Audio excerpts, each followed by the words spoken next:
غلطیاں ایسی ہیں جن کی وجہ سے رمضان میں تہجد قبول نہیں ہوگی۔ بسم اللہ الرحمن الرحیم۔ السلام علیکم ورحمۃ اللہ وبرکاتہ۔ پیاری اسلامی بہنوں، آج میں آپ لوگوں کو ایسی بھیانک غلطیوں کے بارے میں بتانے جا رہی ہوں جن کی وجہ سے تہجد کبھی بھی قبول نہیں ہوتی، یہاں تک کہ رمضان میں بھی نہیں۔ سوچو، اگر آپ ہر رات اللہ کے حضور جھکتی رہیں، آنکھوں سے آنسو بہاتی رہیں، آنسو بہاتے ہوئے سجدے بھی کرتی رہیں، دعاؤں میں لرزتی رہیں، اور تمہیں لگے کہ تمہاری دعائیں آسمانوں کو چھو رہی ہیں مگر حقیقت میں وہ قبول ہونے کی بجائے رد ہو رہی ہوں، کتنا بھیانک لمحہ ہوگا۔ ذرا تصور کریں، اگر قیامت کے دن آپ کو پتا چلے کہ جن راتوں کو آپ عبادت میں گزارتی رہیں، جن لمحوں کو آپ نے اللہ کے قریب ہونے میں صرف کیا، وہ سب عقارت میں چلا گیا۔ کیا تم یہ سننے کے لیے تیار ہو کہ تمہاری تہجد، تمہاری گریہ وزاری، تمہاری راتوں کی محنت سب کچھ ضائع ہو چکا ہے؟ کیا تمہیں اندازہ بھی ہے کہ صرف 3 غلطیاں، ہاں صرف 3 غلطیاں تمہاری ساری عبادت، تمہاری پوری ریاضت اور تمہاری نیکیوں کو ختم کر سکتی ہیں؟ وہ 3 غلطیاں ایسی ہیں، اگر تم نے انہیں کر لیا تو نہ صرف تمہاری آنکھوں کے آنسو قبول ہوں گے بلکہ آپ کی کوئی بھی نیکی قبول نہیں ہوگی۔ آپ کی زبان سے نکلی ہوئی دعائیں، نہ تمہارے سجدے اور نہ ہی تو تمہاری توبہ، کچھ بھی قبول نہیں ہوگا۔ یہ وہ غلطیاں ہیں جو تہجد پڑھنے والوں کی ساری راتوں کی محنت کو خاک میں ملا دیتی ہیں۔ یہ وہ غلطیاں ہیں جو تمہیں رمضان میں بھی رحمتوں سے محروم کر دیتی ہیں۔ یہ وہ غلطیاں ہیں جو قبولیت کے دروازے بند کر دیتی ہیں۔ اور سب سے خطرناک بات یہ ہے کہ اکثر لوگ یہ غلطیاں کر رہے ہیں اور انہیں احساس بھی نہیں ہوتا۔ کہ آپ تیار ہو یہ جاننے کے لیے کہ وہ 3 غلطیاں کون سی ہیں؟ کیونکہ اگر آپ نے انہیں نہ جانا تو آپ کی تمام عبادات ضائع ہو سکتی ہیں، تمہاری دعا ٹھکرا دی جا سکتی ہے اور تم اللہ کے غضب کا نشانہ بن سکتی ہو۔ پیاری بہنوں، سب سے پہلے میں آپ لوگوں کو تہجد کی فضیلت کے بارے میں بتاتی ہوں تاکہ آپ کو اندازہ ہو کہ یہ نماز کتنی عظیم اور مبارک ہے۔ تہجد وہ عبادت ہے جو اللہ کے سب سے قریبی بندے کی پہچان ہوتی ہے، وہ نماز جسے رب کی خاص رحمتوں اور برکتوں کا ذریعہ بنایا گیا ہے۔ یہ وہ نماز ہے جو انسان کی تقدیر بدل سکتی ہے۔ اللہ تعالیٰ قرآن پاک میں ارشاد فرماتا ہے، وَمِنَ اللَّيْلِ فَتَهَجَّدُوا بِهِ نَافِلَةً لَكَ عَسَىٰ أَن يَبْعَثَكَ رَبُّكَ مَقَامًا مَحْمُودًا، جس کا ترجمہ یہ ہے، اور رات کے کچھ حصے میں تہجد پڑھا کرو، یہ تمہارے لیے نفل ہے، قریب ہے کہ تمہارا رب تمہیں مقام محمود یعنی بلند مرتبے تک پہنچا دے۔ یہ وہ نماز ہے جس کا حکم اللہ نے اپنے نبی کو بھی دیا، جس کے ذریعے بندہ اللہ کی محبت میں سب سے زیادہ قریب ہو جاتا ہے، جس میں دعائیں سب سے زیادہ مقبول ہوتی ہیں۔ نبی کریم صلی اللہ علیہ وآلہ وسلم نے فرمایا، تم پر رات کی نماز لازم ہے کیونکہ یہ تم سے پہلے نیک لوگوں کی عادت رہی ہے اور یہ تمہارے رب کے قریب کر دینے والی، برائیوں کو مٹانے والی اور گناہوں کا کفارہ بننے والی ہے۔ ایک اور حدیث مبارکہ میں آتا ہے کہ اللہ تعالیٰ ہر رات کے آخری پہر آسمانی دنیا پر نزول فرماتا ہے اور پکارتا ہے، کون ہے جو مجھ سے دعا کرے تاکہ میں اسے قبول کروں؟ کون ہے جو مجھ سے مانگے اور میں اسے عطا کروں؟ کون ہے جو مجھ سے مغفرت طلب کرے تاکہ میں اسے بخش دوں؟ یہ لمحے وہ لمحات ہوتے ہیں جب اللہ خود بندے کو پکارتا ہے، اللہ کی رحمت جوش کے ساتھ اسے آوازیں لگاتی ہے، اسے اپنے در پر بلاتی ہے، رحمتوں کے دروازے کھول دیے جاتے ہیں۔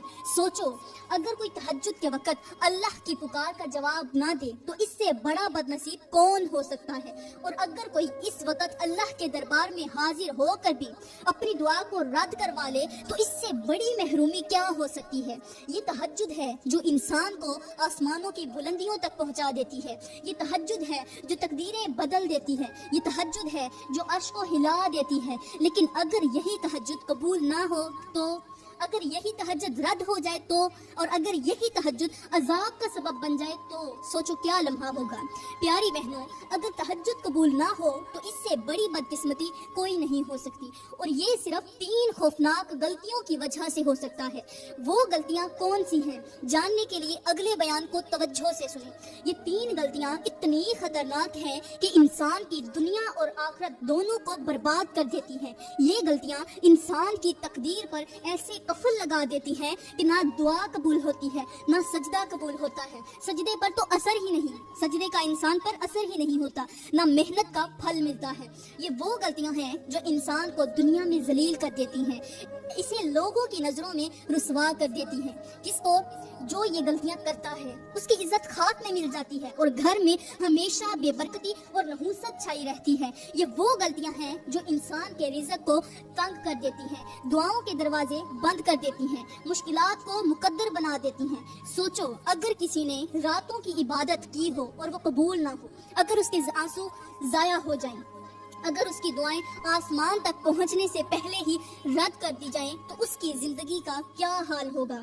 یہ غلطیاں انسان کو اندھیروں میں دھکیل دیتی ہیں, انسان سے خوشیاں چھین لیتی ہیں, رحمتوں کے دروازے بند کر دیتی ہیں, یہاں تک کہ انسان کو ایسا امتحان اور مصیبت میں ڈال دیتی ہیں کہ باہر نکلنے کا کوئی راستہ ہی نہیں رہتا. یہ وہ غلطیاں ہیں جو رمضان کی برکتوں کو بھی رد کر دیتی ہیں اور بندہ خود کو خوش نصیب سمجھتے ہوئے بھی بدبختی کی طرف بڑھ رہا ہوتا ہے. اب سوال یہ ہے کہ وہ 3 غلطیاں کون سی ہیں؟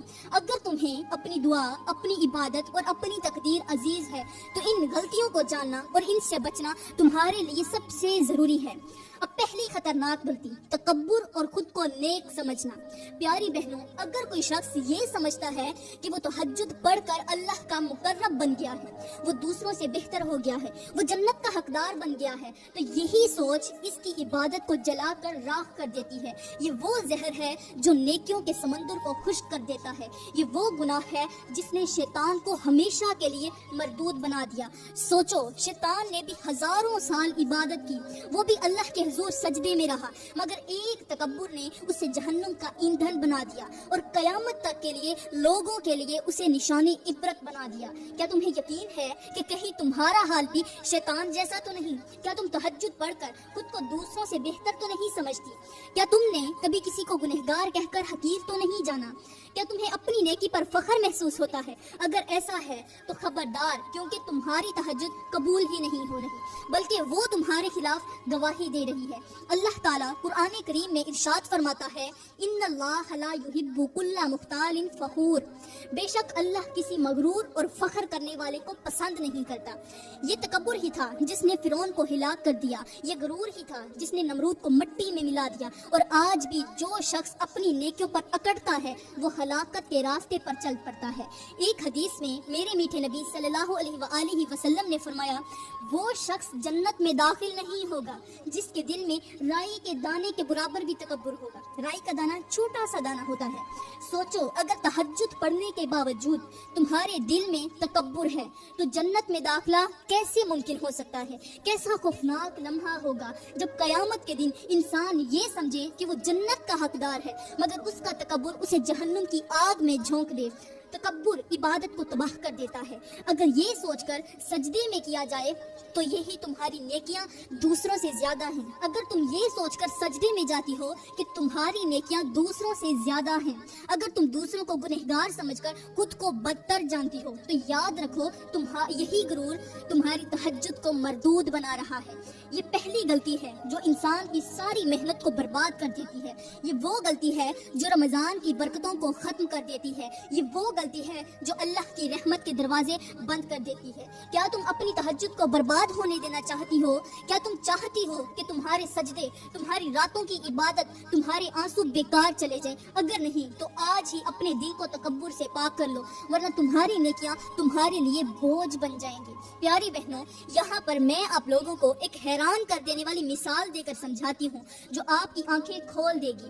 کہتے ہیں کہ ایک عبادت گزار شخص تھا, عابد تھا, جو سالوں سے تہجد پڑھ رہا تھا. لوگ اسے ولی اللہ سمجھتے تھے, اس کے پاس بیٹھنے کو سعادت جانتے تھے. وہ دن میں روزے رکھتا, راتوں کو جاگ جا کر عبادت کرتا, لوگوں کو نصیحتیں کرتا اور سب اس کی دینداری کے معترف تھے. مگر اسے اپنی عبادت پر ناز تھا. وہ خود کو سب سے بہتر سمجھتا تھا. وہ دوسروں کو گنہگار اور کم تر جانتا تھا. ایک دن ایک گنہگار شخص اس کے پاس آیا, آنکھوں میں شرمندگی کے آنسو لیے. اس کے کہنے لگا, وہ جو ولی اللہ تھا اس سے مخاطب ہو کر کہنے لگا, میں بہت بڑا گنہگار ہوں, کیا اللہ میری مغفرت کرے گا؟ عابد نے حقارت سے اسے دیکھا. اور ساتھ ہی تیوری چڑھائی اور سخت لہجے میں کہا تجھے معافی کی امید ہے؟ تجھے لگتا ہے کہ اللہ تجھے قبول کر لے گا؟ میں نے ساری عمر عبادت میں گزار دی، پھر بھی اللہ سے ڈرتا ہوں، اور تم گناہوں میں لت پت ہو کر معافی مانگ رہے ہو۔ جا، اللہ تجھ جیسے گنہگاروں کو کبھی معاف نہیں کرے گا، کبھی قبول نہیں کرے گا۔ وہ گنہگار شخص وہاں سے چلا گیا، لیکن وہ رعابت جو تھا اس رات اس پر قیامت گزر پڑی۔ اس رات اس نے تہجد کے لیے کھڑے ہونے کی کوشش کی، مگر اس کے جسم میں طاقت نہ تھی۔ اس کے جسم میں سے طاقت ختم ہو گئی، وہ سجدے میں گرنے لگا، مگر اس کا بدن شل ہو چکا تھا۔ وہ دعاؤں کے لیے ہاتھ اٹھانا چاہتا تھا، مگر زبان بند ہو چکی تھی۔ اچانک آسمان سے ایک آواز آئی، اے مغرور شخص، تیرے تکبر نے تیری تمام عبادتوں کو مٹا دیا۔ تو نے میرے ایک گنہگار بندے کی مغفرت کے دروازے بند کرنے کی کوشش کی، تو نے میرے فیصلے میں مداخلت کی۔ جا، آج سے تیرا نام نیکوکاروں میں نہیں بلکہ مردودوں میں لکھ دیا گیا ہے۔ سوچو، وہ شخص جسے سب لوگ ولی سمجھتے تھے ایک لمحے میں تباہ ہو گیا۔ وہ جس کی تہجد سالوں سے جاری تھی، ایک غرور نے سب کچھ تباہ کر دیا۔ وہ جس کے سجدے زمین پر لگتے تھے، مگر اس کا دل آسمان کو چیلنج کر رہا تھا، اسے مردودوں میں شامل کر دیا گیا۔ یہی تکبر ہے جو انسان کو برباد کر دیتا ہے، یہی غرور ہے جو تہجد کو عذاب میں بدل دیتا ہے، اور یہی ریاکاری ہے جو عبادت کو بوجھ بنا دیتی ہے۔ پیاری بہنوں، اگر آپ نے بھی تکبر کی یہ چنگاری اپنے دل میں رکھی تو پھر جان لو یہ ایک دن تمہاری تہجد، تمہاری ساری نیکیاں، تمہاری ساری محنت کو جلا کر راکھ کر دے گی۔ اب دوسری بڑی غلطی، دل میں کینہ، بغض اور حسد رکھنا۔ تہجد کی نماز پڑھ کر بھی دل میں لوگوں کے لیے بغض رکھنا، حسد رکھنا۔ پیاری بہنوں، اگر کوئی شخص راتوں کو تہجد پڑھتا ہے، سجدے میں جا کر روتا ہے، اللہ سے مانگتا ہے، لیکن اس کے دل میں کسی دوسرے کے لیے کینہ، بغض یا حسد ہے، تو اس کی تہجد آسمان تک پہنچنے سے پہلے ہی رد کر دی جاتی ہے۔ یہ وہ گناہ ہے جو انسان کے نیک اعمال کو دیمک کی طرح کھا جاتا ہے، اس کی دعاؤں کے دروازے بند کر دیتا ہے، اس کے رزق میں بے برکتی ڈال دیتا ہے، اور اس کے سکون کو جلا کر راکھ کر دیتا ہے۔ سوچو، اگر تم راتوں کو اللہ کے حضور جھک رہی ہو، سجدے کر رہی ہو، لیکن تمہارے دل میں کسی کے لیے نفرت چھپی ہوئی ہے، تو کیا وہ عبادت قبول ہو سکتی ہے؟ اگر تم سجدے میں ہو لیکن تمہاری زبان پر دوسروں کی برائی ہے، تو کیا اللہ تمہاری دعا سنے گا؟ اگر تم ہاتھ اٹھا کر دعا مانگ رہی ہو مگر تمہیں کسی کی خوشی برداشت نہیں ہوتی، تو کیا تمہاری مانگی ہوئی خوشیاں تمہیں نصیب ہو سکتی ہیں؟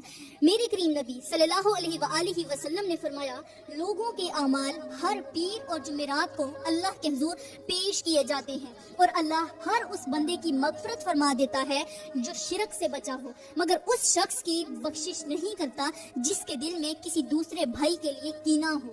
یہ وہ گناہ ہے جو تمہاری عبادت کو بیکار کر دیتا ہے، تمہاری راتوں کے سجدے ضائع کر دیتا ہے، تمہیں دعائیں کرنے کے باوجود خالی ہاتھ لوٹا دیتا ہے۔ یہ وہ بیماری ہے جو دل کو مردہ بنا دیتی ہے، اور ایسے شخص کی کوئی نیکی اللہ کے ہاں قبول نہیں ہوتی جب تک وہ اپنے دل کو صاف نہ کر لے۔ قرآن کریم میں میرا اللہ ارشاد فرماتا ہے، تم ایسے لوگوں کو نہیں پاؤ گے جو اللہ اور قیامت کے دن پر ایمان رکھتے ہوں اور پھر بھی ان لوگوں سے محبت رکھتے ہوں جو اللہ اور اس کے رسول کے دشمن ہیں۔ سوچو، اگر تم دل میں کسی کے لیے حسد رکھتی ہیں، اگر آپ کے دل میں دوسروں کے لیے نفرت ہے، کینہ ہے، بغض ہے، تو تمہاری تہجد کا کیا فائدہ؟ تمہاری سجدے، تمہاری راتوں کی عبادت، تمہاری مانگی ہوئی دعائیں، سب کچھ ہوا میں تحلیل ہو جائے گا۔ یہ وہ غلطی ہے جو رمضان کی رحمتوں کو تم سے دور کر سکتی ہے، یہ وہ بیماری ہے جو تمہارے رزق کو بند کر سکتی ہے، یہ وہ زہر ہے جو تمہاری نیکیوں کو کھا سکتا ہے۔ پیاری بہنوں، اگر آپ چاہتی ہیں کہ آپ کی تہجد قبول ہو تو اپنے دل کو ہر بغض، حسد اور کینے سے پاک کر لو، ورنہ یہ زہر تمہاری عبادت کو ختم کر کے تمہیں بدبختی کی طرف دھکیل دے گا۔ پیاری بہنوں، میں آپ کو ایک گہری مثال دے کر سمجھاتی ہوں جو آپ کی آنکھیں کھول دے گی، آپ کو جھنجھوڑ کر رکھ دے گی۔ ذرا تصور کریں کہ ایک شخص ہے جو رات کے اندھیروں میں جا کر تہجد پڑھتا ہے، سجدے میں آنسو بہاتا ہے، اللہ کے حضور فریاد کرتا ہے، لیکن اس کے دل میں کسی دوسرے کے لیے بغض ہے، حسد ہے اور نفرت چھپی ہوئی ہے۔ وہ عبادت کے بعد اپنے کسی بھائی یا بہن کے خلاف دل میں برائی رکھتا ہے، اس کی خوشیوں پر جلتا ہے، ان کی کامیابی پر کڑتا ہے، ان کی ناکامی دیکھ کر خوش ہوتا ہے۔ ایسا شخص بالکل اس مسافر کی طرح ہے جو ایک کشتی میں بیٹھ کر دریا پار کرنا چاہتا ہو، مگر اس کے ہاتھ میں ایک ایسا تیز دھار چاقو ہے جس سے وہ کشتی میں خود ہی سراخ کرتا جا رہا ہے، خود سراخ کر اپنے ہاتھوں سے، اور وہ سمجھتا ہے کہ وہ منزل کی طرف بڑھ رہا ہے۔ وہ یقین رکھتا ہے کہ وہ پار پہنچ جائے گا، مگر جیسے ہی وہ دریا کے بیچ میں پہنچتا ہے وہ کشتی ڈوبنے لگتی ہے، پانی اندر آتا ہے اور وہ شخص بے بسی سے ڈوبنے لگتا ہے۔ یہی حال اس شخص کا ہے جو تہجد تو پڑھتا ہے مگر اس کے دل میں حسد، کینہ اور بغض چھپا ہوا ہے۔ وہ سمجھتا ہے کہ اس کی دعائیں قبول ہو رہی ہیں، وہ سوچتا ہے کہ وہ اللہ کے قریب ہو رہا ہے، مگر حقیقت میں وہ اپنی نیکیوں میں خود سوراخ کر رہا ہوتا ہے اپنے ہاتھوں سے۔ وہ عبادت کے دریا میں ڈوب کر پار جانے کی بجائے خود اپنے ہی ہاتھوں سے برباد ہو جاتا ہے۔ یہی وہ غلطی ہے جو انسان کی پوری زندگی کو تباہ کر دیتی ہے، یہی وہ زہر ہے جو نیکیوں کو کھا جاتا ہے، یہی وہ گناہ ہے جو انسان کی عبادت کے باوجود اسے محروم کر دیتا ہے۔ پیاری بہنوں، اگر تم نہیں چاہتی کہ تمہاری عبادت بھی ایسی کشتی کی طرح ڈوب جائے تو اپنے دل کو ہر بغض، حسد اور کینی سے پاک کر لو، ورنہ تمہاری تہجد بھی قبول نہیں ہوگی اور تمہاری دعائیں بھی ضائع ہو جائیں گی۔ اب تیسری خطرناک غلطی، رزق اور معاملات میں حرام کی آمیزش۔ پیاری بہنوں، یہ وہ غلطی ہے جو انسان کی عبادت کو جڑ سے ختم کر دیتی ہے۔ یہ وہ گناہ ہے جو نہ صرف تہجد بلکہ ساری عبادات کو برباد کر دیتا ہے۔ یہ وہ زہر ہے جو انسان کی دعاؤں کو آسمان تک پہنچنے سے پہلے ہی گرا دیتا ہے۔